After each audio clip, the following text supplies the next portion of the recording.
Welcome back to the Tomb, everyone. You already know who it is. And for today's episode, it's called A Long and Rocky Road.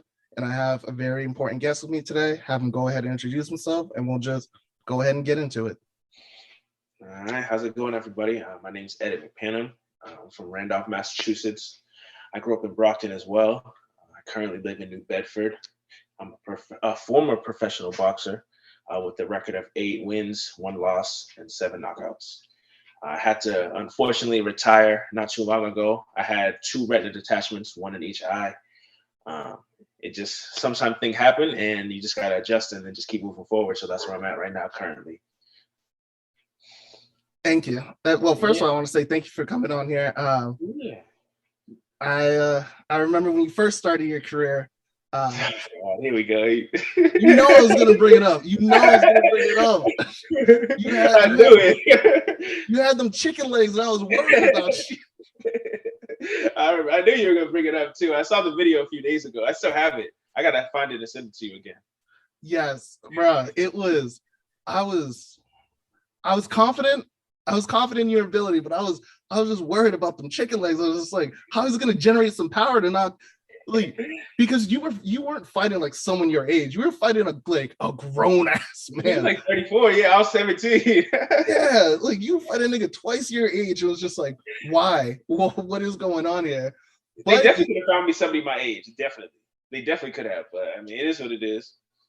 Yeah, like, and that was the thing, is that when I saw that, I was only nervous because I didn't want you, because it was your first fight. I didn't want you to end up being like a journeyman. And for those who are listening that aren't that privy to boxing, could you explain to them what like a journeyman is? So basically, a journeyman is somebody that accepts a fight for money. So like they go into a fight knowing that they don't have the best chance of winning, but they still go in and like they're like, all right, let me try anyways. So that's basically what a journeyman is. They just go in there for the money. Hopefully they wish they can land a lucky shot. Sometimes they do, but it's very, very unlikely that happens. And their records usually aren't the best either. Yeah, I feel like it's kind of a way for the other fighter to like pretty much like pat their stats. It's like, oh, like I'm gonna fight this person maybe 3 times, knowing that I'll probably beat them all 3. So I can say that I'm X and whatever. But it's like, yeah, because from also speaking with my dad, because from being in martial arts, he's trained some boxers. He's seen some people be like just that journeyman, or like kind of like that punching bag that just took a lot of abuse for like realistically for no reason. Yeah, honestly, I feel like a lot of fighters do that too because they're fighting their own battles. Like honestly, a lot of fighters do it. I don't want to go too much into detail about it because the subject is like a little tender for some people, but some people do it for self-harm, honestly. You know what I mean? I feel like some people don't really have that love, they don't have that care for themselves, so they kind of take that punishment. Yeah, it's like they want someone to hurt them because kind of they want to be hurt. Exactly. It's just they don't want to hurt themselves. They'd rather have someone else do it for them. Exactly. And I've seen people do that. I've seen people say it as well. Boxing's a crazy sport. Everybody's in it for their own like personal gain. You just got to go into it and find what's best for you, and then don't stay in it too long. I always tell everybody that don't stay in the sport of boxing too long. Just go in, have some fun, and then get out. And like you said, is that people are in there for their own personal reason. Excuse me. What was your reason to dive into the world of boxing? So I started off boxing when I was 15. I had anger problems, and I didn't have the most self-confidence. Like I was a chubby kid, got picked on a little bit, and I kind of wanted to just build some confidence. So when I went up to the boxing gym, nobody really judged me, and they were just like, are you here to work or are you here to play? If you're here to work, then let's get to it. They didn't judge me for how I looked or anything like that, and they helped me become the person I am today. So definitely blessed. Honestly, the person that I walked into the gym and saw, his name's John O'Brien. I was actually on the phone with him this morning. We talk almost every day still. He's a godfather to my sons as well. So that's the thing about boxing too. You can always find like a great mentor in boxing. It doesn't have to always be like the violent part of the sport. You can Mhm. just find somebody that can help guide you, and then you can guide the next person. So that's my next plan. Okay. And Yeah. with with that, is that like when you got into boxing, it's like, so did you have prior knowledge of like, were you, did you grow up watching boxing, or is it like, did you have fighters that you were trying to emulate as you were like starting your career? So I actually not. I didn't start watching boxing until I was in the sport. Mm. So yeah, so it was my mother's idea to get me into boxing because I would like literally punch holes into the walls or the doors, and my mom's like, "All right, you're not gonna be doing this in my house, so we're gonna go take you somewhere to go punch things." I'm like, "All right." Yeah, it's like if you're gonna punch something, punch a bag, not the wall. Yeah. Yeah, exactly. Yeah. So she took me up to the boxing gym, and then I started looking into it. And fighters that I emulated, I would say Sugar Ray Leonard, Arturo Gatti. He was a big one for me. Who else? Mickey Ward. Mickey Ward. He's actually a great person. I'm actually pretty good friends with him. He's awesome. Who else? Andre Ward as well. Edwin Rodriguez. I can go all the way down the list, but those are a few names. So what were the things that you took from some of these people? Like, I know each boxer has their own style, like whether they be like like a heavy hitter and they'll stand there and just stand in the trenches, or like Yeah, with what was it, Mayweather, yeah, like you'll think he's there and he'll be out of the way right like at that yeah. split second. Well, what I tried to emulate was like I would literally see how confident they were, and I wanted that confidence. Mm. So like one thing I realized from all of them were they were all scared, but they showed confidence in front of everybody. And one thing I learned was to get confidence, you have to kind of fake it until you are actually confident, and eventually you will be. And that's one thing I learned with boxing. Okay. Yeah, Okay. And so with that, is that since you said that you didn't really start watching it until you got into it, did yeah. you then like go back and kind of like look at the greats and look at like old school boxing and then kind Oh of yeah. like educate yourself to bring you up to like bring you up to speed?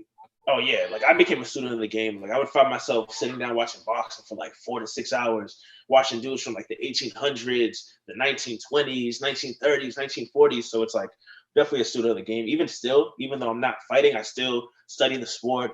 I still watch all the fights. Like I still go to some local events as well. I'll actually be coaching some pros in the future. I have a couple in mind that I'll be working with in the near future too. So trying to just stay busy and in the sport still because I feel like the sport has given me so much that I want to give to others too. Okay. Yeah, because I feel like a lot of the times is that people think that for you to be involved in boxing, if you were a fighter, is only to either like come back and on some like Rocky Four type shows, like I hear the bell. Yeah, It's like, like, but I feel like a lot of times it's that there's so many things that go into it, whether yeah, it be running like training camps, whether it be like being an actual like coach and trainer for someone, is like there's so many things that can go into it, and that's like the common misconception that people have.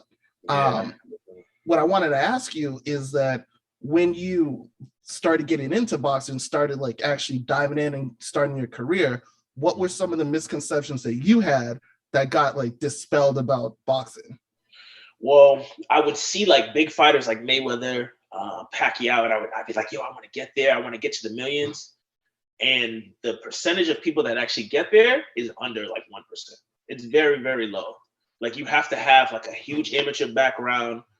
And to have that amateur background, you have to start when you're like 6'5". And I started boxing when I was 15. So I was already so far behind. You know what I mean?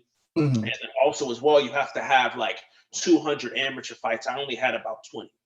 So I was, I, so even when I turned pro, I kind of put myself in that bracket where it was like I had to work that much harder because I didn't have those amateur fights. So the misconception I had was getting to those millions was a bigger dream than I actually thought. And I kind of put all my eggs in one basket, aiming for that, kind of like neglecting other things, focusing on that one dream, which is great, but I wasn't realistic about a lot of things. because I was just so obsessed and focused on that goal, which is great. Every athlete going for a goal should have that, but I feel like every athlete should have a backup plan too, because sometimes if that doesn't work or if you get injured, that's not your fault. You have to have a backup plan. If you don't, then you'll be starting from ground zero. Yes, and it's what you said is that like if you get injured, because obviously no athlete plans on, oh, I'm gonna get injured and I'm not gonna be able to play. It's like that's something that just doesn't really enter their mind, because that's essentially like planning for your body to fail you. Exactly. And if you plan, it's gonna happen. Yes. And like so with that is that as you were training, is that were you training in a way to prevent injuries, or were you training in a way is that this is a goal that I need to get to and I'm going to train to get to that goal? Yeah, that's the way I was thinking. Like I was just thinking so extreme, like I need to get to this goal. I need to work hard. I need to work harder than the next person. I wasn't even thinking about injuries. Then my body started falling apart. I had surgery on my left hand. I had a ruptured tendon. I had a labrum tear in my right shoulder. Oh, those are Yeah, worse. like I would literally throw my right hand, it would cut, my arm would come out and go back into place multiple times, like in a fight or in a session, sparring session. I have to fight through that. And then I had my first retina surgery. I was completely blind, and it actually came in on Christmas Eve of 2020. So I was blind from Christmas Eve to New Year's Eve of 2020, and I got the surgery. Then they had to put a gas bubble. So once the eye healed after 4 weeks, the gas bubble was in for another 8 weeks. So I was essentially unable to use my eye for 12 weeks. But once it came back, I got a cataract in the eye. I got the cataract, and then I was still training. I was still staying active in the sport. And then I got cleared by a doctor to fight again. So I had the decision. I was like, should I fight, try to go for this dream one more time, or should I just go and just move on with my life? I was like, I'm young. Why not? I feel like if I don't try, I'll regret it. I'll have those what ifs. Mhm. I didn't want to have those. So I continued. I had 4 more fights, but then I had a tear in my other eye as well. So while I had the tear in my other eye, I had to get cataract surgery for the cataract that developed after the first retina surgery. So yeah, it's a lot of surgeries going around. And yeah, and especially with the eyes, that's You can't play with the eyes. yeah, that's the one thing. That's the one thing you don't play with. Like I say to people all the time, and if I had to pick one, I would rather lose my hearing. 100%. It's like I'll sign to niggas all day, but but I'm not trying to read braille. Right, like I don't want to hear what people got to say anyways. People are just saying bullshit anyways nowadays. So like, but my eyes, like I want to be able to see my wife. I want to be able to see my kids, my dog, like my house, my life. Just see the world. You know what I mean? And if I continued boxing, I wouldn't be able to do that. So it was an easy decision to finally like step away and focus on other things. And with the injury that you sustained, was that just from like, was it from just repeatedly getting like hit in the head or in the eye, or was it like were there like a few punches that you knew that was just like, okay, that might have been the one that detached it? It was a combination of both. Like there was definitely times where I got hit with a shot. I'm like, all right, I could see how that could have been the shot, or it was just repeated over and over. Because one thing about me was I would fight with my heart. And if you want to be a good boxer, you have to fight with your head and not your heart. So I would look at the fighters I would emulate, Sugar Ray Leonard, Arturo Gatti, and they would fight with their hearts. So I felt like I started like literally acting like those fighters and fighting with my heart, just because I felt like I was an emotional person, which I would say I am overall. And I feel like that would show up in my fighting, but that has a toll. And it came out to all my injuries. But no regrets though. I feel like everybody has their own story in boxing, and they have to kind of just embrace it. What happens, and just move on with it. In like with that, being a professional athlete is that being injured, that puts you into like a certain type of headspace, because I was never a professional athlete, but I was an athlete in high school, and I dealt with injuries where It's like I had 2 screws put in my hip. I blew out a quad. Like in for weeks, you just couldn't do the thing that you love doing, and it just kind of like it gets you like in a headspace because you start thinking, I was like, am I gonna be able to do this again? And if I come back, um, am I gonna be able to do it the way that I used to? And then when you do get back into it, you're constantly thinking about like that injury. Like when I would run, I would think about like if I felt a little tweak in my hamstring, I'm just like, oh no. Yeah, it's the No, no, worst. no, no, no. Wait. Like Right, it don't happen again. Like, no, it's the worst. Like, it's in. You have to keep fighting those battles every single day until you just overcome it. But it takes time, man. so how did you well first I would ask is like after I guess after your first and then your subsequently your second injury is like what type of headspace were you in and then like what were the things that helped you get through that? To be 100% honest, like it was tough. It was definitely tough because, like you said, an athlete doesn't plan for an injury. Like I was planning on making these millions, putting my family in a better position, and then it kind of just hit me like a sack of bricks the first time it happened. And when once I healed and I was able to fight again, I kind of was like, all right, word, this is my second chance. I get to do it. But I felt like it was God actually telling me, like, no, definitely. It's like I think you need to look into something else. Like when it's your eyes, you can't play with your eyes. If it was like a bone, finger, foot, if I broke that, I can heal from that. But my Yeah, eyes, like, just put I'm a metal looking. rod in it and we'll be all right. Yeah, you know what I mean. But it's your eyes. It's different. So when it happened the second time, I kind of just accepted it a little bit better. Mhm. But the headspace, it was if it wasn't for my wife, I wouldn't have been able to do it 100%. My wife and my kids, they got me through it. So with you because you have 2 sons, Yeah, twin twins, boys. twins. Yeah. Um, what when they get older, what like if they want to get into boxing with your experience, is that how would you deter them from it and support them or just would you kind of just let them know like hey if you want to these are the things that come with it? I've actually had mixed feelings about that. Like, honestly, like I feel like I would show them the worst possible outcomes with boxing first to be realistic with them. Like these are the things that can happen. You can lose your eyes. You could possibly even die of this. Do you still want to do this? And then I'll even take it to the next extreme, like with the old school fighters they used to do. If you really wanted to fight, they would take you to a gym. They would put you in with the best fighter to spar. And if you really wanted to fight, you had to get your ass beat. And after you got your ass beat, you had to come back over. Yeah, it happened That's to me. called getting jumped into a gang. Yo, it happened to me too. It sounds crazy, but they test your heart. If you really want to do it, when your ass is getting beat, you have to kind of show up and show out. Like during a fight, if you get dropped, you're embarrassed in front of everybody. You have to get up and perform. So getting beat up in the gym is like a fraction of it, but in that time of you getting your ass beat, it feels like it's the end of the world. So I'm gonna Yeah. show them all of that, and if they still want to do it, we'll see. Okay.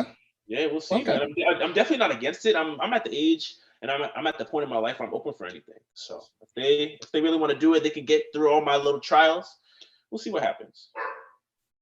All right. I was about to because it kind of seems like an approach in like sex ed when they just they show you all like the worst pictures. It's just like if you have Hey, sex, your dick will fall off. It's just like yo, I feel like it's dramatic, but I feel like it's necessary sometimes. some. I would say sometimes. Sometimes, yeah. Like obviously, I will never tell someone how to raise their kids. The only thing that I would say is that if they are having lofty, like just like out of pocket, like fantasies about it, that's when you kind of like bring them back down to earth. And it's like, yo, this is. But I feel like obviously, like knowing you, knowing your wife, is like they're gonna have a realistic view of like how they should be going about things. So Right. hopefully you won't need to show them the worst part of it because Definitely. their heads won't be too far in the clouds that it's like, I'm gonna be making millions by 16. It's just Right. Like that's like, not all right, realistic. nigga, come here real quick. Right. Like it sounds awesome, but they even see my recovery. Like they're about to be 5 in a couple months, so they're young, but they're old enough to see like, all right, Dada is injured from boxing. So I think they'll learn from that, and then we'll see if they really want to do it. But they're into 2 different things. Like one of my sons is into like animals and photography, and my other son is into like WWE. He's in his little superhero phase, so we're dealing with that right now. Okay.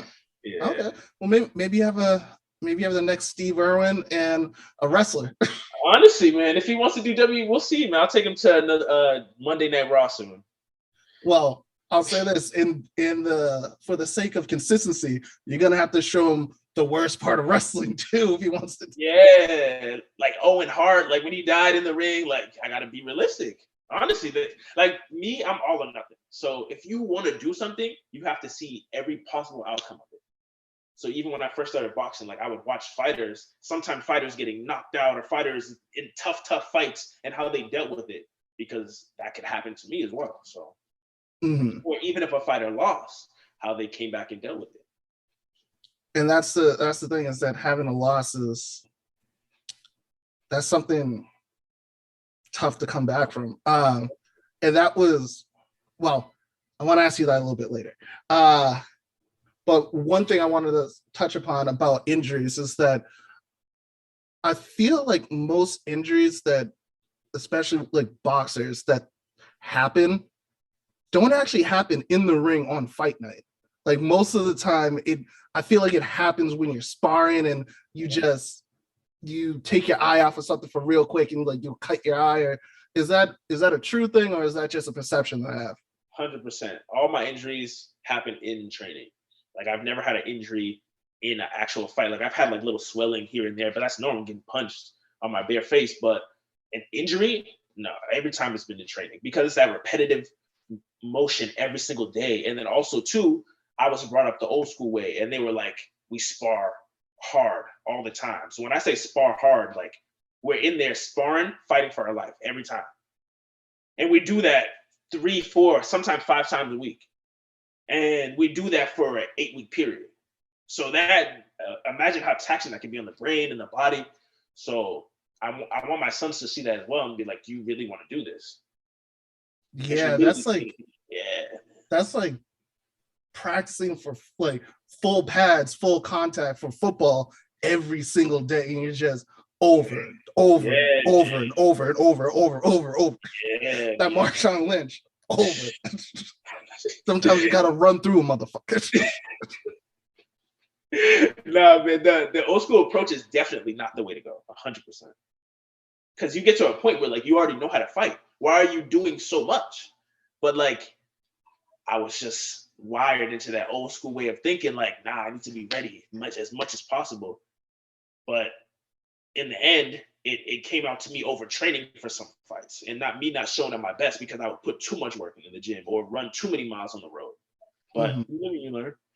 And I feel like with the old school way, it has merit to an extent where it's like, if I've already shown you that I have heart, then let's work on technique.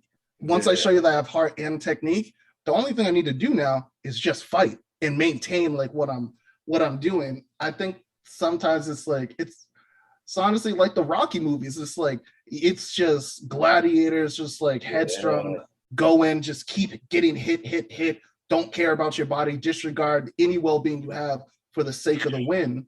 But I feel like nowadays we're seeing what that looks like. Like 100%. With Muhammad Ali, it's like, honestly, he should have retired a while ago. Definitely. But he kept going because people, either it was him for the love of the sport, or also maybe people around him just kept pushing to keep going. Him being that warrior, he's not gonna turn down that challenge. Like if they offer him enough money and it's worth it, he's like, yeah, just give me a date, give me enough time to get ready, and I'll be there. Yeah, and I think it's a balance between like the new age of how we approach like certain very like high intensity contact sports and like the old school. Because the old school, like I'll give you a good example. Like football, you could clothesline and suplex a motherfucker, and that's not a flag. You could shank someone on the field and they won't call the flag. Nowadays, it's like if you touch someone when they're running a route, that's a flag. Yeah, they're kind of soft a little bit nowadays. A little bit. But it's football, like you gotta let them play. Yeah, and they only let them like truly play in like the playoffs, where it's just like, nah, we'll let some of this stuff go. When there's a lot of money on the line. Oh yeah, without a doubt. I still think some of the refs are in it, but that's neither here nor there. That's another podcast. That's why I get into my conspiracy podcast. Well, I'm gonna have to make an appearance on that because I definitely have a couple in mind, but we'll talk about that. Yeah, I got you with that. No, but I feel like especially with boxing, is that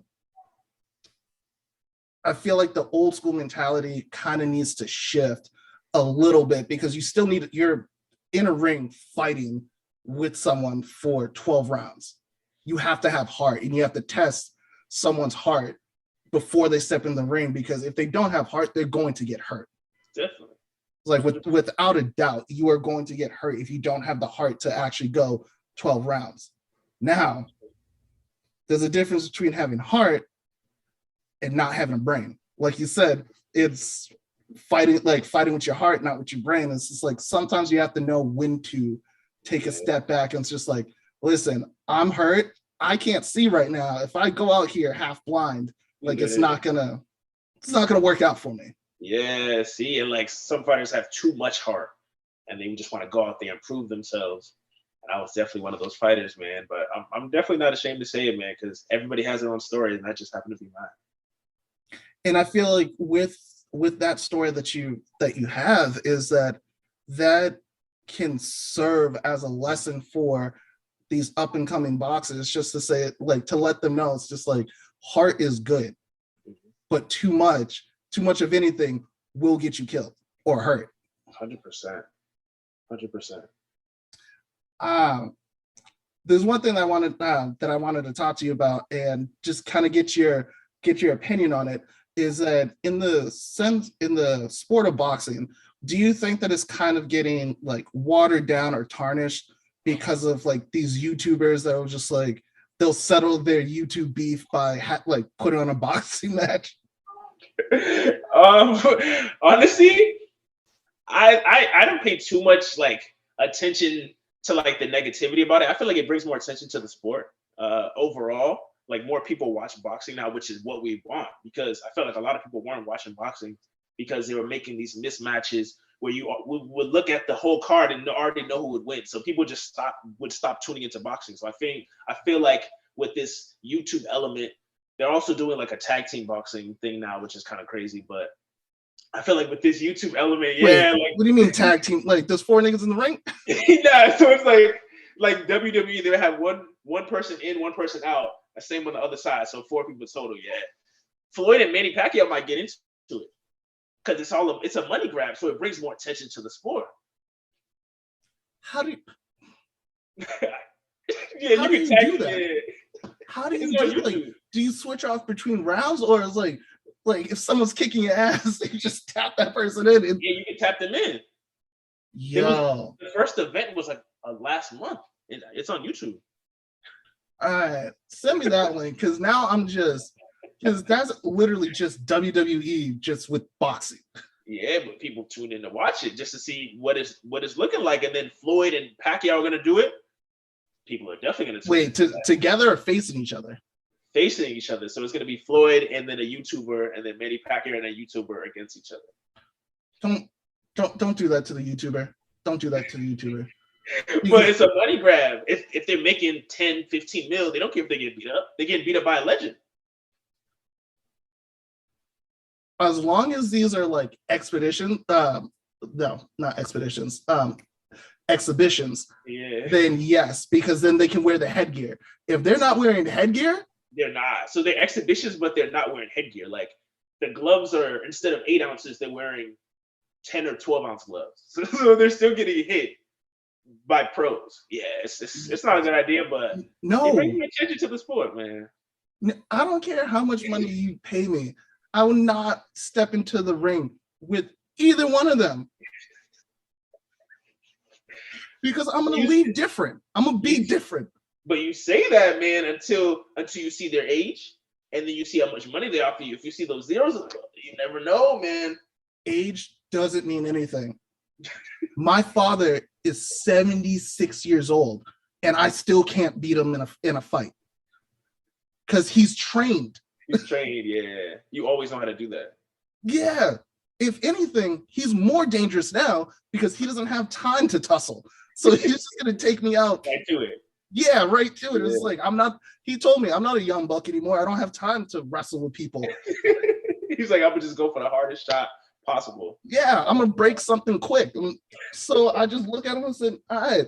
So yeah, looking at Manny and Floyd, I'm not gonna, because they can still hit hard. They can still hit hard. They can fight. Like, have you heard of KSI? Yeah. So his younger brother, just started doing the whole YouTube thing, and he just fought Floyd back in November. And he's like 175, 180, and Floyd's like 150. Floyd beat the brakes off him. And Floyd was like in between rounds, dancing, like having a blast, beating this dude up. Like, honestly, it's dangerous for them, but I feel like Floyd, Pacquiao, they're just doing it just to have fun and make money. Yeah. Also, I feel like since it's Floyd and Pacquiao, because of their history, those YouTubers, I hope, just don't get tagged in. Like I think Floyd and Pacquiao are just gonna go at each other and it's just like, no, we're settling something here. Right. Like the YouTubers, we're settling something. Yeah, they could make it like a little rematch, but I feel like that's why people would actually tune in.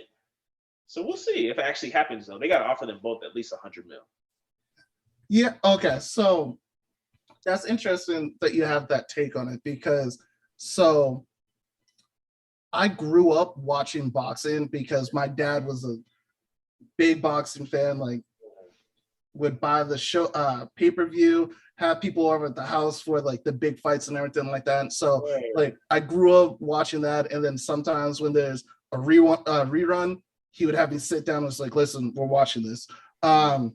So I've learned from him about the sport so much that when I see YouTubers try to like step into the ring and be like, I'm a boxer, I feel like it takes away from people like yourself or like others that have like put blood, sweat, and tears like into it with their heart. And someone's just like, we have an internet beef.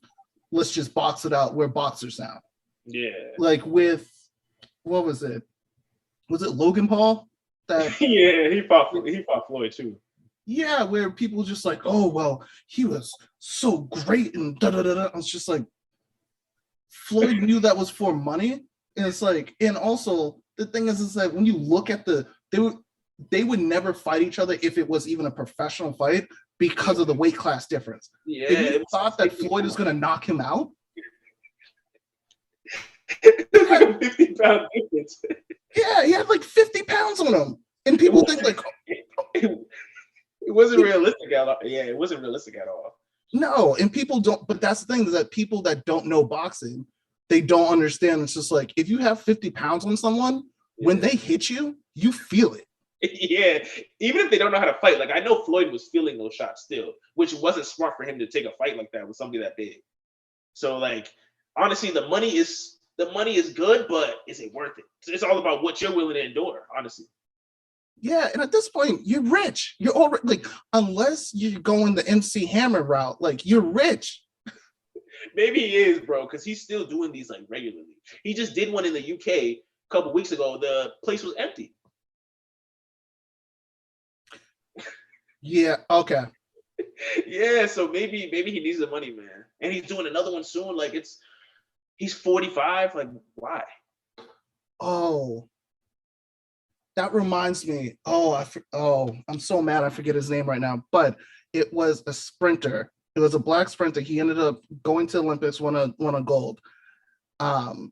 When like the clout around him started to die down, what he started doing to make money is that he would race horses and still and beat them. He would still beat them, but it was just like, it's wild that like once you're out of your prime if you don't plan properly, it's just like what you have to do to maintain that lifestyle. Because look at it, like if Floyd went to like bagging groceries at like Roach Brothers or something like that, yeah, that'd be crazy. People would clown him, but then you have to also remember he'll still take your head off. Like he'll still take your head off, yeah. But I mean, I feel like he could go another route, like go the promoter route. Well, he tried. He's not the best promoter because he's too focused on being in the limelight himself, and that's what I feel like a lot of like boxers have issues doing. Like if they have a fighter, former fighters, if they have their new fighter, they have issues staying out the limelight themselves because they still want to do it, even though it's not possible to. Yeah. So boxing is a funny game, man. It's definitely not for everybody. No. Okay. One other box I'm gonna ask you about, and then we'll get back to our scheduled program. Yeah, definitely. Deontay Wilder. Bomb squad. I love me some Deontay Wilder, man. I love him. I love the brother. I love the flair and everything that he has. I just feel like he relies a little bit too much on the fact that he can knock a motherfucker out with one hit. Yeah. You know what it is? I feel like a lot of people don't look at how fast he progressed in the game. So he started boxing when he was like 20. And he made it to the Olympics after only boxing for a year. And he won a bronze medal. So there's people that have been boxing from like the time they're 6 and they go to the Olympics when they're 18, they don't even make it. He went after a year when he started after he was 20, and he was knocking people out. So if you knock people out in the pros, they're gonna put you against harder opponents. So I feel like they were progressing him so fast, he didn't get the chance to work on his skills. He just kept knocking people out. So when he really had the time to fight somebody that was skilled, he didn't know what to do, or he didn't look his best. Yeah. Yeah, those fights were the second and the third one against Tyson Fury. That was hard. Man, those were unnecessary because he won the first one. I felt like the count was a slow count. You think so? I think so. I think it was like 12 seconds at least. Yeah, like the ref literally stopped counting for 2 seconds and told Wilder to go to the corner. You're supposed to continue the count. So he stopped counting and then continued the count after he told Wilder to go to the other corner. So I felt like there was a little money involved. Maybe he got a little extra. It happens in the sport. I mean, was Wilder like, because I don't remember too much, but was Wilder like too close to the ref or something like that like made him, that prompted him to tell him to get back? He was too close to Fury. So after you knock someone down, you're supposed to go immediately to the furthest neutral corner. But he was at the neutral corner close to Tyson Fury. So he had to turn around and tell him to go to the other side, which took an extra few seconds. Gotcha. Okay. Yeah, it was hard. The second one was especially hard just because, and it doesn't really matter, but it happened during Black History Month, and it was just like, nigga. I think that was also the same month it was either Nipsey was killed or somebody big. I think it was Nipsey. And so it was Nipsey, then he loses, and it's just like, yo. That's a lot to do with. It's like, can March be our redo? Like, can we run this back? Nah, a lot happened that month, man. That was a sad month. Yeah, it was hard to celebrate. It was 100% hard to celebrate. But with everything that you've gone through, starting when you were you said 15, and then progressing, you said you had 20 amateur fights, and then you said 8-1, so 9 professional fights. With all of that, how have you balanced being like a fighter, a father, and a husband? Honestly, it took time. The first couple years, like my wife had to check me, and she's like, all right, you're watching boxing too much, or you're thinking about boxing too much. I need you to be present. So just those little reminders kind of like woke me up and then I would literally focus on the gym when I was there, train, work as hard as I could, and then leave it at the gym. When I came home, tried to spend time with the family after they're asleep, then I would try to do my film study. Or early in the morning, try to do my film study and then go run before everybody wakes up. So like little things like that, just making small adjustments, but still working hard. Um, I think that was the easiest way that made me balance. Okay. Yeah. Okay. Yeah, because I feel like if you don't have a routine and you don't, like you said, it's like you leave the gym, you leave it at the gym. If things start bleeding into one another, it's like something's gonna end up falling by the wayside. And with that, especially being a father, it's just like I feel like that's like the one, well, also a husband, but fuck it. Being a father, it's like because you're raising you're raising little niggas, so like you gotta like that's the one thing I feel like foremost is like you don't want to fall by the wayside because you never want the kids to be like, oh well, dad wasn't there because he was boxing too much. Exactly. And a lot of boxers I know don't have great relationships with their sons. They're great fighters and they're in the history books, but their kids are like, I don't fuck with my dad. So it's like, was it worth it? Like I'd rather my kids be like, I love my dad. He was there for all my games, everything like that. I'd rather that than being a world champion any day. Mm. Any day, man. And that's why it's an easy decision for me to like step away because I put my family first every time. And I guess the question is that is that something that you had to learn to value, or was that something that you always valued going into boxing? Is that a world championship is nice, but not at the expense of family ties? Yeah, that's something I always learned going into boxing. Just watching those great fighters, I would see the relationship that they had with their kids. And like I always told myself I wanted to have great relationships with my sons. Like my dad, he's Nigerian, he's old school, he's different. So he's definitely a little different. You're Niger. Yeah, my dad was Nigerian, so he definitely we butt heads a lot. So I wanted to have a different relationship with my sons. And I Mm, always told myself that no matter what, no matter how far I wanted to get in boxing, I didn't want boxing to get in the way of our relationship. mm. Yeah. Okay. Yeah, and I think especially just us as just men growing up is that we always try to look at our fathers and keep the stuff that works, but then like add the things that like we wish we might have had growing up. Exactly. I feel like I definitely do that a lot. Definitely. Well, when you get a chance to, you should watch the episode that I did with Black Fathers. All right, I got you. I got you. For those listening, go back and listen to it. I'll plug myself on myself. It's an inception of plugging. Let's go. But so family is something that you said that you always valued. What are some values that you've learned from boxing that you've been able to transfer into things like other aspects of your life?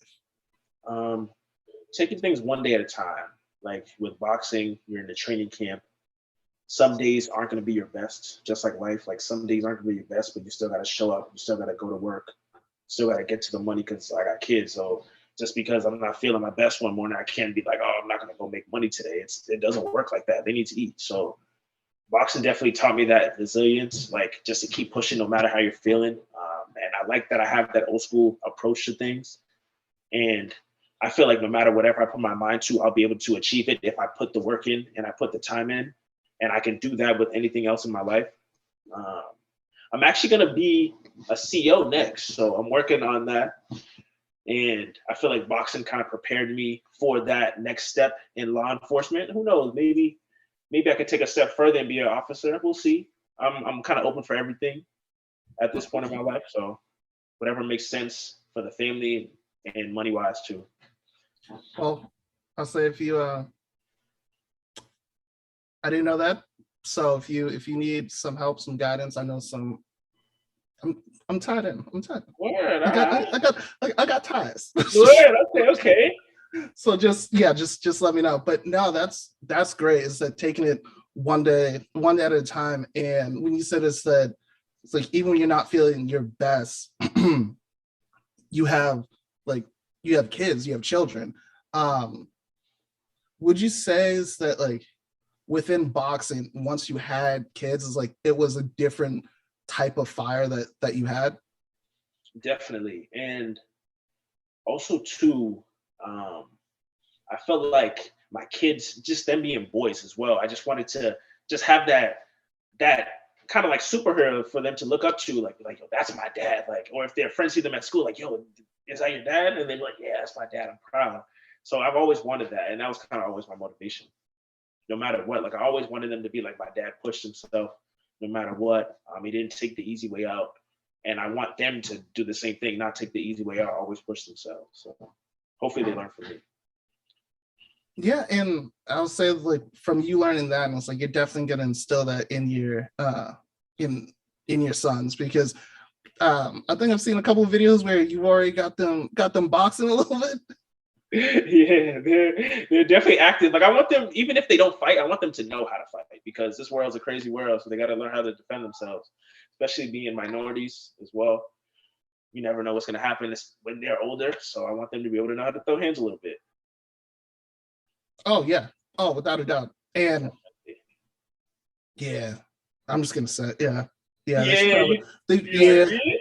yeah no because having a father that um, is in martial arts, grandmaster. He taught me how to defend myself, and there were sometimes I had to, fuck some people up. Yeah, yo, you But never know, man.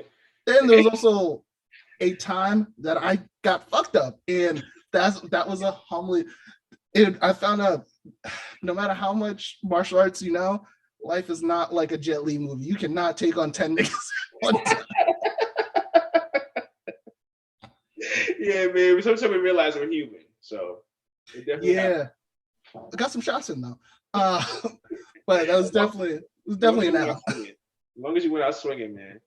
Oh, but the funny thing is about that is that the next day when I went to school, they had more marks on their face than I did. It was like, So who really won then? I mean, they caught it on video. So, Oh man, but that was before social media. uh, MySpace was a thing, and I think Facebook Okay, was starting to take off. But you're not nah. crazy. Not too bad. But I'll say this: it wasn't 4K. It was like 240p, so it was grainy. So I could at least pull a Shaggy and say it wasn't me. Right, you can definitely see it wasn't you, yo. Because if it was like the last 5-6 years, it would have been a little shaky, man. Oh yeah, no. This is what this is back my freshman year of high school. So I'm not gonna. All right. Oh yeah, no, it wasn't. It was not recently. All right. I thought it was like senior year in college or something like that. Oh no, no. I joined a fraternity. We do the Oh, jumping. oh yeah. Right. You're plugged in. You're good. If anything happens, just call them. 30 of them will Yeah, show it's up. like there's one rule. Once someone hits the ground, that's when everyone stomps. Uh, At least that's fair. You don't get to hit people on the floor. All right. no, we stomp them when they're on the floor. I would river dance on someone. Anyways, this podcast in no way promotes violence against people. Love everyone. I don't promote violence unless it is provoked. Yes, I promote self-defense. And Exactly. Yes. majority of the times that I have swung on someone, there's only maybe once or twice I've been the aggressor. Other than that, I've tried to talk to people, try to talk to them, but they just See, knowing the skill, you'd rather talk. Knowing that you could hurt someone, you'd rather talk about it and be like, are you sure you want to do this? So I feel like that patience as well. and with that is that when like knowing how to box and knowing that because you've knocked a motherfucker out, like you've knocked motherfuckers out before, is Yeah. that knowing you can do that, has that changed the way that like you approach situations, especially those that have the propensity for violence? 100%. Like I try to like not getting any fights at all. Like I can't even remember the last time I've gotten to a fight. It probably was like high school.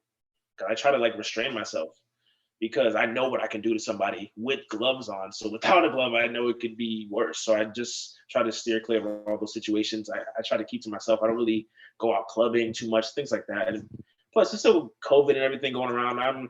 You know what I mean? I like to just stay to my family because my kids don't have the best immune system, so they get sick sometimes. You know how it is at daycares and stuff like that. So I try Yeah. not to expose them to too much. I just go to the gym, work, and then I come home. Okay. Well, you said that you don't really go out anymore, so I guess can't.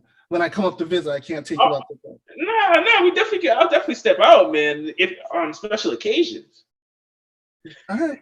All right. Well, special occasions, man. Let me know, man. let's see if you can still drink. I don't know, man. I don't know if I can drink like that anymore. We'll see what happens, man. As long as y'all bring me home or to the Oh house. yeah. Don't worry. I'll definitely drop you off. No, but I feel like you said, is that once you know what you can do, it's having that type of control, not to let loose and do that to someone. It's like, because majority of the time is that where you can take it to, most people aren't ready for. 100%. And I think definitely is that learning that concept from martial arts or from boxing, us just being black men, it's just like it's the concept of being dangerous but knowing how to control it. It's like I actually came across this today, and it's an old saying, but it's the first time I heard it. They said it's better to be a warrior in a garden than a gardener in a war. Mhm. That's a true fact. That's a So fact. it's very interesting about like having that mentality, knowing when to use it, when not to use it. Uh, but kind of cycling back, because with that one loss that you did have, it's like we talked about injury in the headspace of your like body just kind of breaking down. It's just like, what type of headspace were you in after that, like that first loss? Man, I thought the world was over, to be honest. Like, I felt like my headspace was worse out of any of my injuries after that loss than it was with the injuries. Like, I feel like I couldn't even wrap my head around it at first. I was like, why is this happening to me? And I was pointing fingers, but not at anybody else. But I was just like, why is this happening? Why is this happening? Instead of just accepting it. Like things Mhm. happen when you go to challenge yourself. Sometimes you come up short. The greats, all the great fighters, the great greats in history have lost. I mean, minus Floyd, Rocky Marciano, but the greats have lost because they've challenged themselves against other great fighters. So once I accepted that and really thought about the sport of boxing and why I love the sport of boxing and told myself that I wanted to be different than these other fighters just padding the record, it was easier to accept. Mm, okay. And I feel like, well, correct me if I'm wrong, I feel like the reason why it might have been a little bit harder is just when you get hurt, it's like your body failed you. It's like, but when you lose, it's kind of like the separation from your body is just like, I failed myself. Like Yeah. I didn't do what I was supposed to do. 100%. And like no excuses. Like I signed for the fight. I went into the fight and it just didn't go my way. And me and the guy, his name's Steven Sumner, we're actually pretty good friends now.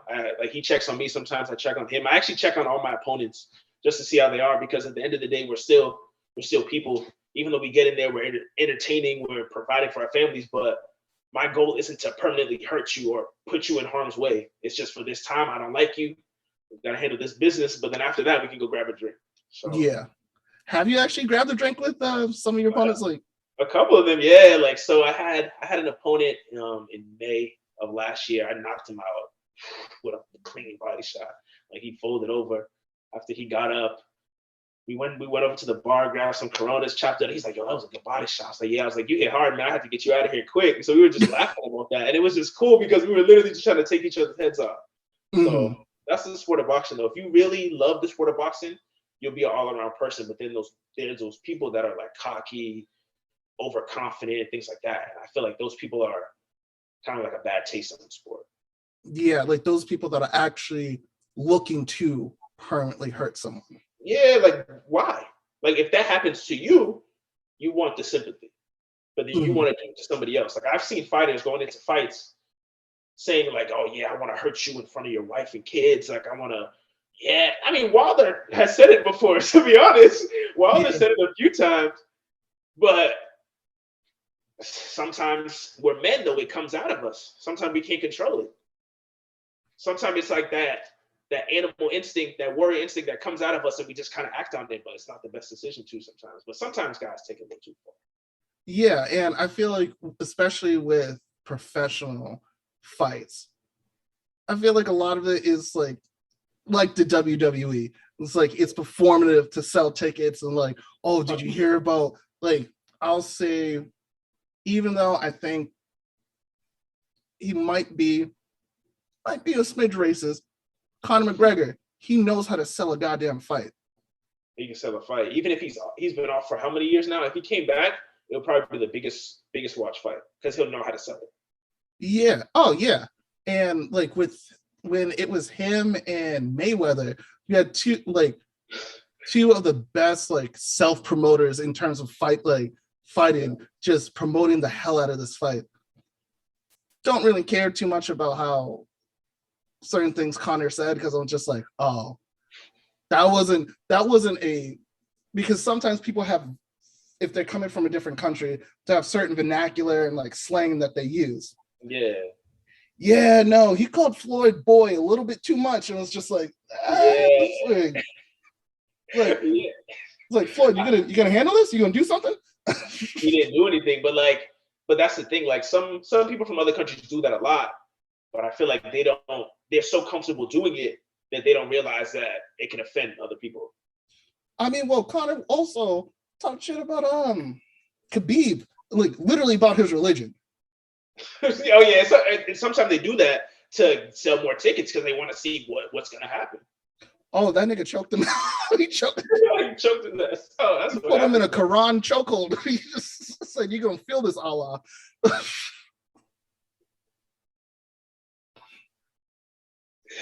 Sorry. That's what happens, man. If you talk that shit, you got to be able to back it up sometimes. Sometimes they can't. They dig themselves too deep of a hole, and they feel that pressure once that bell rings. Yeah, because sometimes you might have taken someone that you could have beaten and just pushed them to the point where you're not fighting a man anymore. You're fighting an animal because you've tapped into something that just enrages them. You could trigger them. Yeah, a lot of people. The fighting game overall is just like it's all mental. It's 90% mental. So if you could tap into something, into someone that's super deep, that can get them to fight a little bit harder, you unlock the monster, like you said. Yeah, it's yeah. Also, like Khabib is just an animal. He's a monster, man. He's a monster.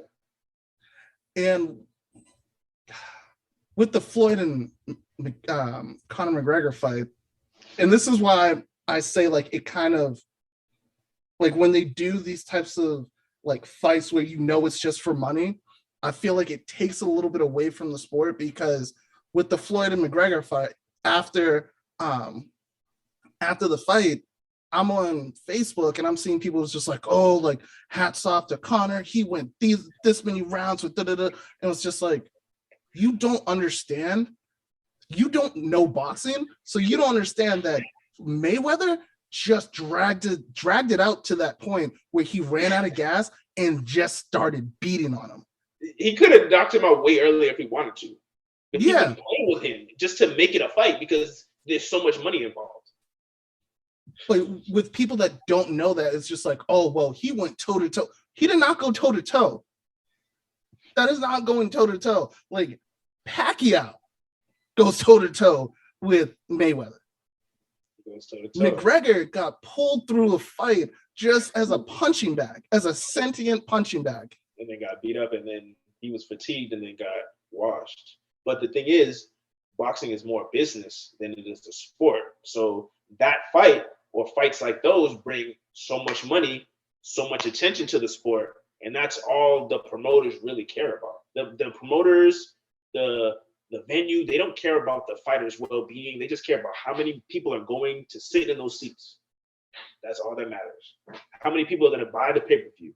How many people are going to tune in? The views. That's all they care about. They don't care about anything about the fighter's health. Nothing. It's about the show. That's what boxing is, professional boxing. Mm-hmm.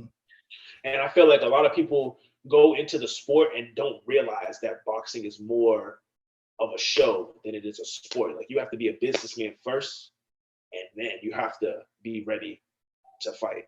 Like, even on the lower level, you got to sell hundreds of tickets while you're still focusing on getting to training every day. And if you don't sell those tickets, you're not fighting. If you have to sell a certain amount of tickets, and then you only get a percentage of the ticket sales, and then you have to sell t-shirts, you have to come up with designs, you got to deliver tickets all around the state. Like, people don't really take into account all that stuff. They just see the fighting and I'm not even gonna go into the medical bills after the fights. Like, people don't even realize what goes into it. They just want to see the glory, and they're like, yeah, I want to be champion by that time I'm 21. It's not realistic. It's not realistic, man. Okay, I'm gonna have to ask you to go in just slightly into the medical bills after the fights, because some, like, you're getting punched in the kidney and shit like that. Like, yeah, man, the injuries are no joke. Like, so say for example, if you don't have insurance, first off, a lot of fighters don't have insurance. Oh, Jesus. And which is shocking to me, but there's no plan for that for fighters. There's no pension, there's no health care, nothing like that. You're just going in there just fighting for your life. And if you don't have insurance, for the surgeries that I got, overall, all the surgeries, they would have been well over $500,000. Easy. Yeah, like the time that it took me to go there, the rehab, everything, it would have been over $500,000 easily. And even with insurance, my surgeries, both of them, well, all three of the surgeries, I would say cost about $6,000 with insurance. Okay. So if I didn't have insurance, imagine how much they would be. So people don't take those into account. My shoulder surgery, if I didn't have insurance, it would have been $10,000. So yeah, man, the medical bills too, man. People see the glory, they see the knockouts, but they don't see what your family has to deal with after. So that's why I always tell fighters to have those backup plans, because we don't plan on getting hurt, but you're in there fighting. And if you're actually doing it right, fighting, and you're trying to entertain the fans so you can get more money, you're going to have a toll and you're going to get hurt more. Yeah. So it's like you're not going to have that first round, second round knockout if you're trying to make it an interesting fight. Exactly. Or if you go into a fight and it's just like you're boxing, moving around, don't get me wrong, that's beautiful. There's some purists of the sport that love that, but the average fan doesn't want to see that shit. Nobody wants to see somebody boxing for 10, 12 rounds. They want to see somebody getting laid out on their back, because I don't know what it is, but everybody is just, they have that aggressive side to them. They just want to see violence. So we want to see someone get knocked out. We want to see people bleeding, and that's what people actually want to see. So if you see that, there's a toll that comes with it. Yeah, that's just that animalistic side of people. It's like, again, I mean, I only talk about the sport that I like actually played. Ooh, playing football, just having someone come across, like, because I played corner and safety sometimes, having someone come across the middle and just hit him, and a possibility that he didn't get up. And I'm a nice person, but on the field, terror. Like, even when people are watching the NFL, it's like they look for, think about it, in Madden, they have a certain button called the hit stick to knock a motherfucker out. Like, yeah, to like injure the players. Like, I've literally seen kids young at fights, dudes bleeding. They're like, get him out of there. I'm like, yo, what the fuck? I'm like, this dude is literally dying, losing blood, and you're talking about get him out of there, knock him out, put him to sleep. Like, and it's just, we all have it in us. So if you're not doing that, you won't be a big draw, or you won't make a lot of money in boxing at all. So let me answer your question. Coming from a person who has knocked out 7 people, Yeah. On the given side, how does it feel? I feel like it feels good. Man, there's nothing that can compare to it, man. It's better than sex, man. It's the best feeling when you knock somebody out and they're like out cold. But then when you realize you're like, oh shit, they're out cold. Like the first initial feeling is like, shit, I just knocked this motherfucker out. I'm on top of the world right now. And then you look and they don't get up, you're like, oh shit, like, are they okay? So it's like you Yeah, come back to normal, but there's some people that don't. But me, like I always had that switch back where I was like, oh shit, are they all right? And I would go check them. But not everybody has that. yeah. I feel like knocking someone out is like that's probably the closest thing you get to going Super Saiyan. Like it's It's the best. And then you hear the crowd roaring, man. Oh, man, that's a feeling I'm always gonna miss. But I can still get that same enjoyment training fighters. And if they knock people out, I'll feel even better. I'll be like, yeah, I used to knock people out. I'm training people to name knocking people out. That's a bigger flex for me, honestly. true. And so when you talk about training people, is that the next step after since you've have retired, just like is like what are the steps going forward? So currently, I'm actually taking the physical exam for my CO test in I think 3 weeks or so. So about 3 weeks. So I'm getting ready for that. I have a couple buddies that are pros right now. One, his name is Mike Bulger. He's 2-0, 2 KOs. He's getting ready for a fight in July. So I'm going to help him. I'm actually going to coach him for that. So I'll be in the corner. It's definitely going to be interesting to be on the other side. But I'm actually happy I don't have to take punches anymore. Because even though I love the sport, taking actual punches isn't fun. But you have to tell yourself that you don't feel it. But you feel all of it. Yeah, Every single yeah. punch. I feel like it's a natural reaction to just not like getting punched. Like it's a natural reaction to not like someone invading your space and also just hurting you. And they hurt you, and then you have to pretend like you're not hurt. That's the biggest thing because everybody's chin has a number. Like there's people that say they don't get knocked out, they don't get hurt. You physically get hurt if you get touched on the chin. I don't care what anybody says, but it's how you show it and how you let it come out. So I feel like I don't know. I just feel like you have to be really, really smart in this game. Really, Mm. really smart. And you just have to be a thinker more than a fighter. If you want to be a fighter, you're in the wrong game. You got to be a boxer. Mm. Yeah. Okay. Okay. So CO is on the horizon. Yeah. You said you're coaching, and then are you thinking about like like permanently coaching a gym or opening your own gym or like what Yeah. is like a kind of like a 5 year type of thing that you and Yeah. I always I have don't a know if you five. have one. I don't want to put you on the spot. You can Yeah. say, I always have a 5 year plan. So by next year, I wanna be in this, be actually in the Rhode Island Corrections working. I want to have a couple fighters that I'm coaching. By 2 years, I want to be living in my own house. Right now, I'm in an apartment renting. So I want to own a house with the family, with my wife.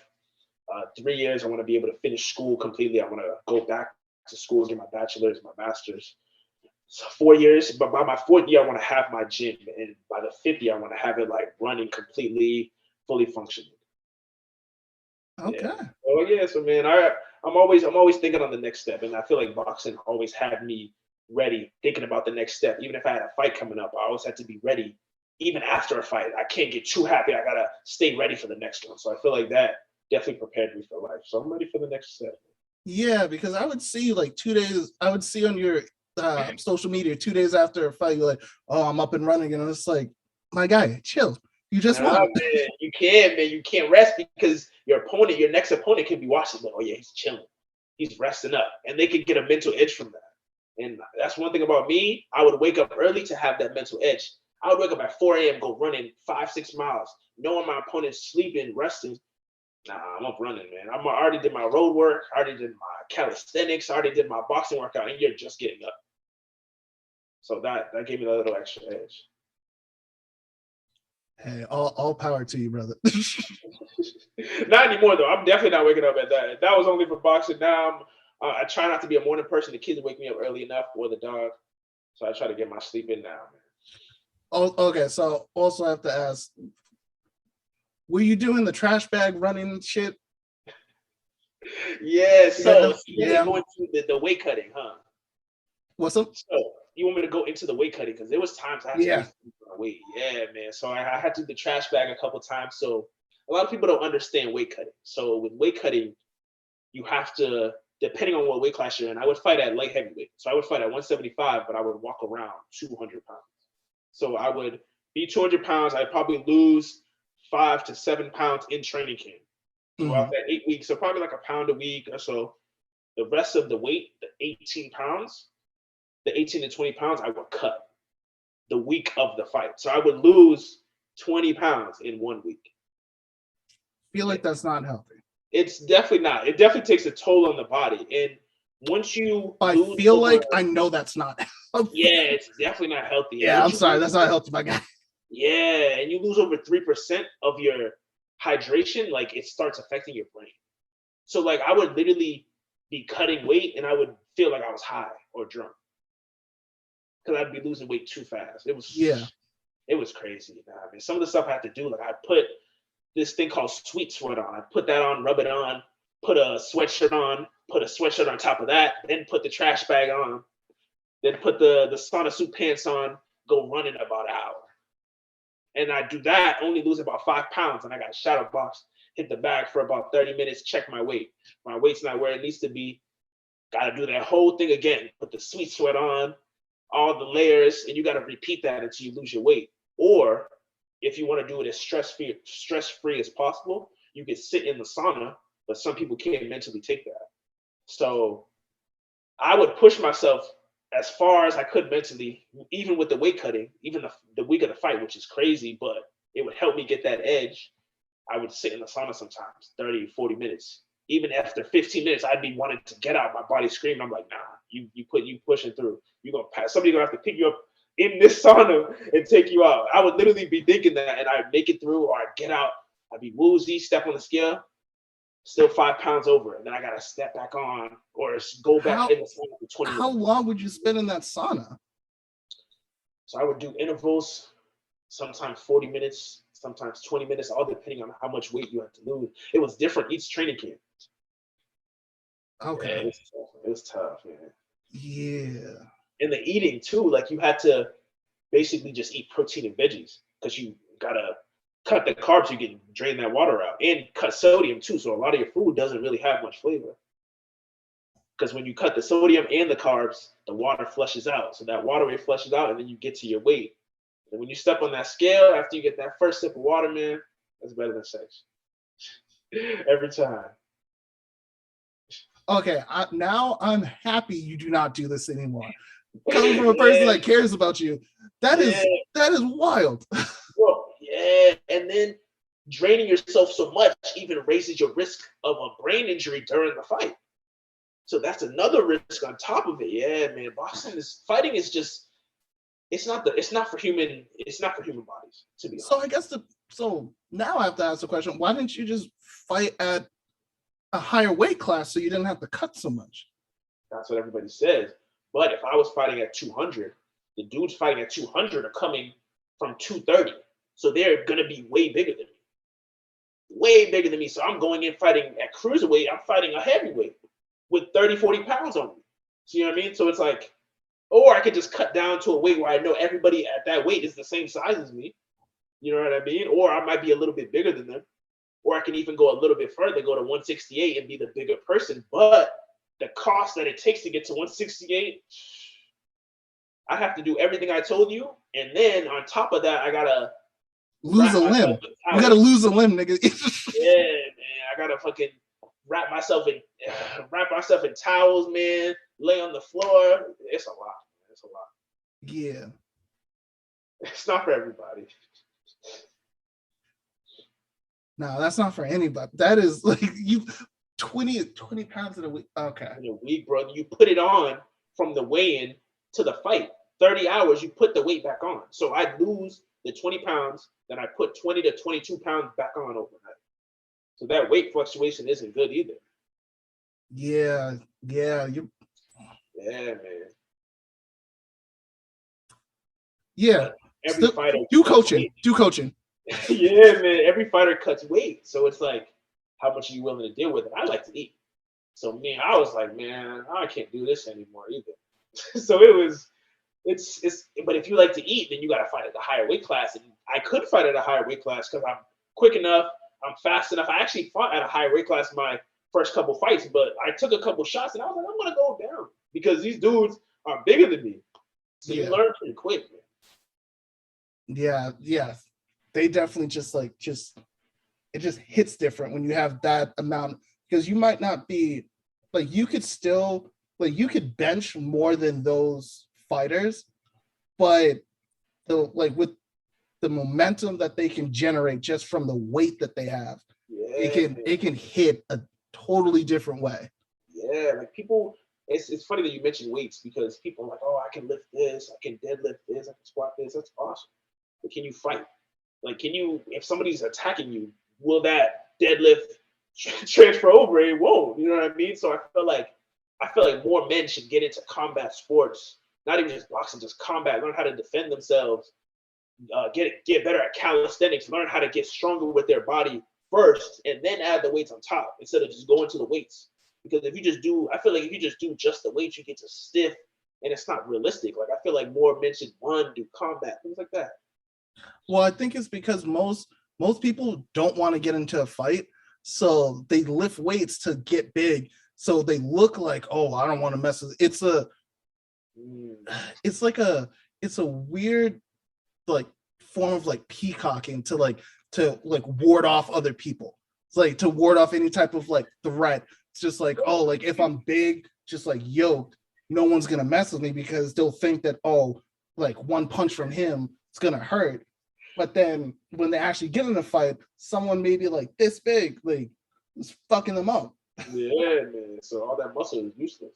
But don't get me wrong, like I'm not insulting like weightlifting, bodybuilding, powerlifting, anything like that. Like it has its purpose. People do it for their own reasons.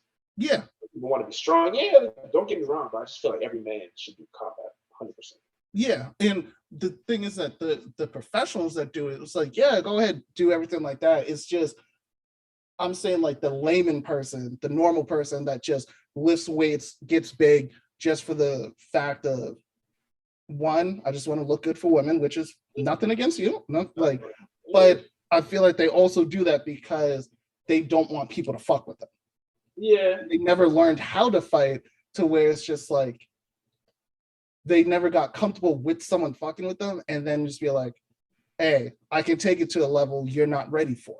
yeah. Like a lot of guys don't even know what it's like to even get to that.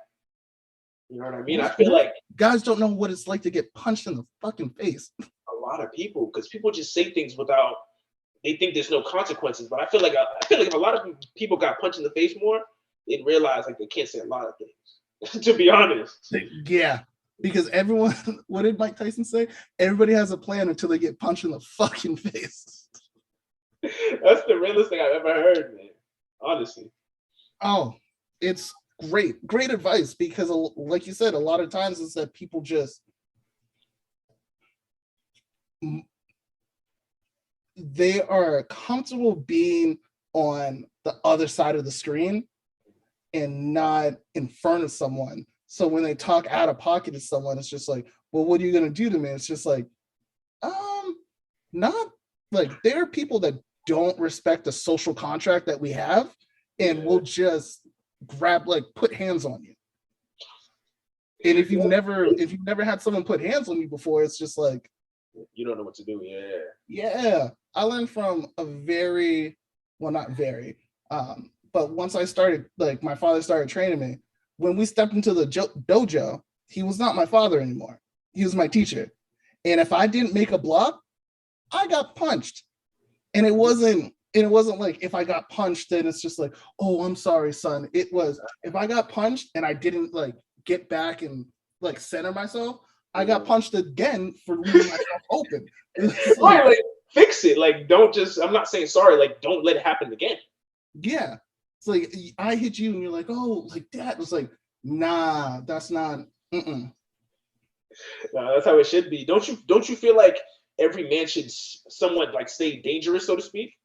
Yeah, without a doubt. And 100%. but with that comes a lot of maturity because there are people, like you said, is that there are people that are highly dangerous, but they get into boxing for the wrong reasons or things like that, or they're looking just to hurt people. And then there are also people that are at that same level that also don't have any type of emotional control. So it's just like you have, it's essentially you have a bull that you don't know what sets it off. And that bull could potentially like kill, like severely maim or hurt someone. And it's not either or, it's both and. So it's like stay dangerous, but have the emotional intelligence, the emotional capacity to know when and when not to use your capabilities. No, that's a fact, man. That's a fact.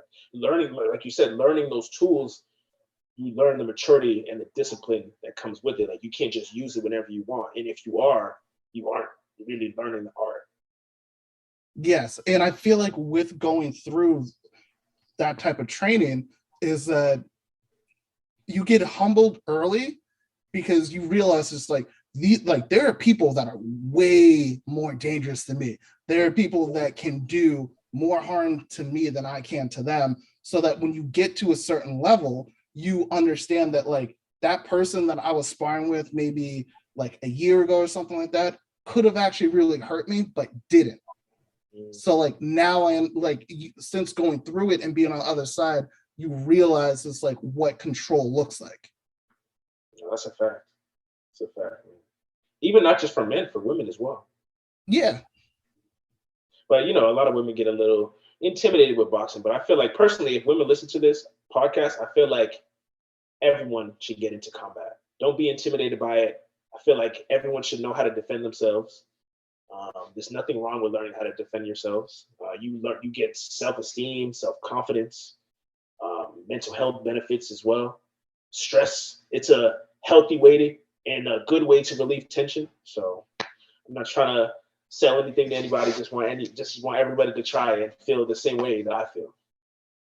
and for those in the Rhode Island area, wait in 3 years, sign up for the gym. Yes, 15% sir. discount if you use the promo code Pharaoh. We'll make that happen. Honestly, we'll make that happen, man. We'll make that happen. We'll see. Um, so I'm gonna let you go because I know that you're a dad and you gotta make sure the kiddos are okay.